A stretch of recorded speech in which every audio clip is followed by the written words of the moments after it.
is at the core and the heart and the center of this studio. I asked some of the women who come and work here, and they come at night for their classes, and they hadn't been potters. These aren't people who want to become production potters. These are people who want to experience an art and a craft for themselves and make their own dishes. They said they love coming here because it's intimate, it's community, and they feel like this studio is their studio.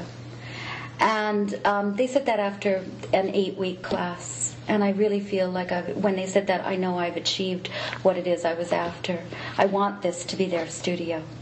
I want them to feel like they're coming home. You know, they're opening the door and they're coming home. And they love it. And they come as much as they can. They come to all the open studios as well as to the classes. They plan on continuing. They bring their children for the children's classes. And so in that way, it's really become a community of people. And that's a byproduct of what I had expected too, because though I had started with the idea, an intellectualized idea of creating community for youth, it's turned into a multi-generational community approach for mothers with young children, for people who have just moved to town and need a studio to work out of, for young artists who have graduated from a ceramics program and don't have the money for their own studio space, aren't sure that's what they want to be or do in life, but they have a place to practice that. This is a poem by M.C. Richards, who was one of my mentors in life as well as in pottery. She wrote the book Centering, and I had the great good fortune of working with her for 6 years.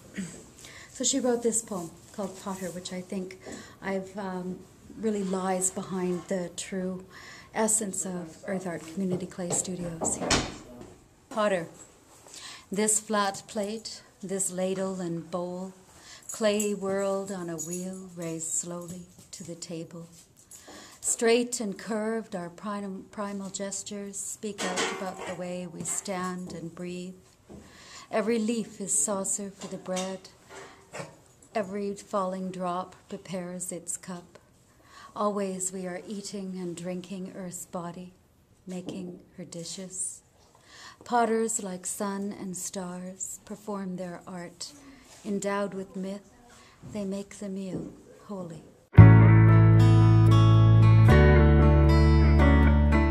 She was all about working with imagination more than product. So every time I made something in the studio, and there was very little time because I was busy cleaning it and preparing clay for other people, and I was in every way an apprentice of her and not doing a whole lot of work on my own. But every time I did and it collapsed, she would say, "It's just not finished yet." That became a motto for my own teaching. I've taught now for 20 years. I've taught from age kindergarten to high school, and whenever I have a student make a mistake in clay, in any kind of art, and they make a mistake, the first thing that pops out of me is, "It's just not finished yet." You know, in part of the Centering book that impacted me was that potters actually live with listening to the clay, and that one needs to listen to students as you listen to the potter lives with clay. It's basically about bringing ourselves into center wherever we are throughout life, as a teacher, as a student, and to work with that dialogue that strives to travel back and forth between questions and answers and questions and answers. And that became a living metaphor for me and a living practice as I taught for the last 20 years. And now that I'm living out the dream of a pottery studio, I always wanted to go to art school, never went to art school, and I decided to make my own art school, and then to make it into community, because community and cooperation has been a big part of my entire life and what I believe in, and what I will continue to do my best to foster and aid and support.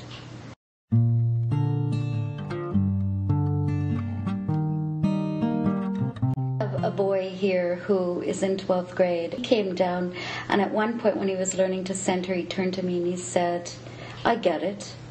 It's all about a feeling. You have to feel the clay inside. And when you're not centered, when I'm not centered, the clay doesn't want to be centered."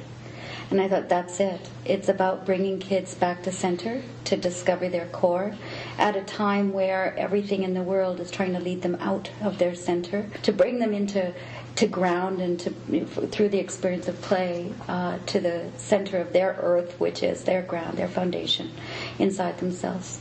I don't think that there's a greater purpose than that. I'd just like to know why you took the Pottery 12 course at Earth Art Studios.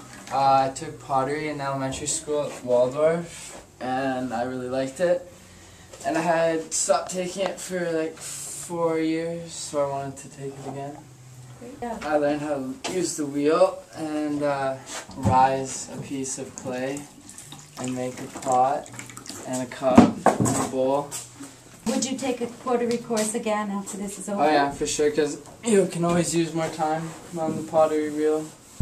I learned how to use the wheel again and how to make pillars. How did you do that? It's a stencil that you just like rolled on and carved around it and could use that.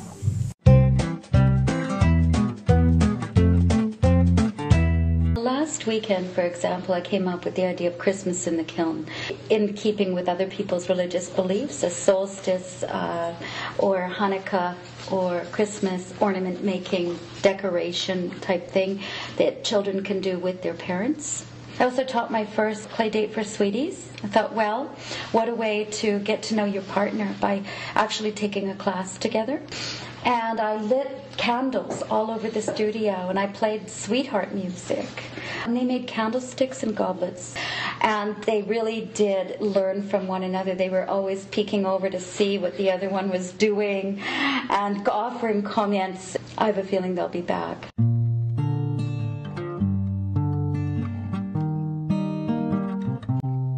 Earth Art Studios has given young potters an opportunity to showcase their work when they don't have the means or the resources to do that for themselves.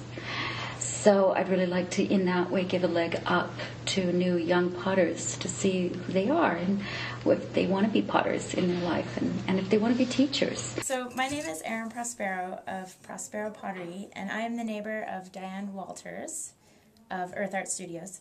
Creative minds together are a good thing.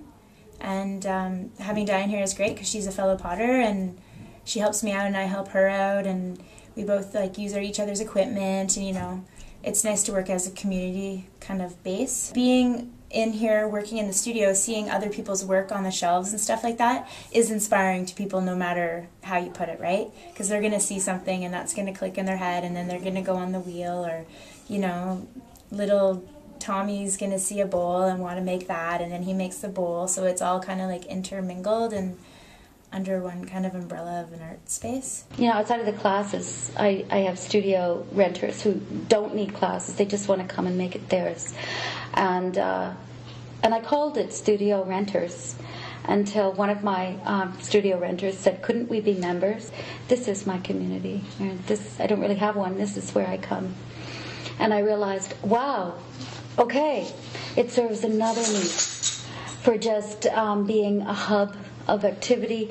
People always know they're welcome. For me, my studio is less about what I make, though I do make things, and I'm constantly experimenting with glazes, with slab work, with wheel work.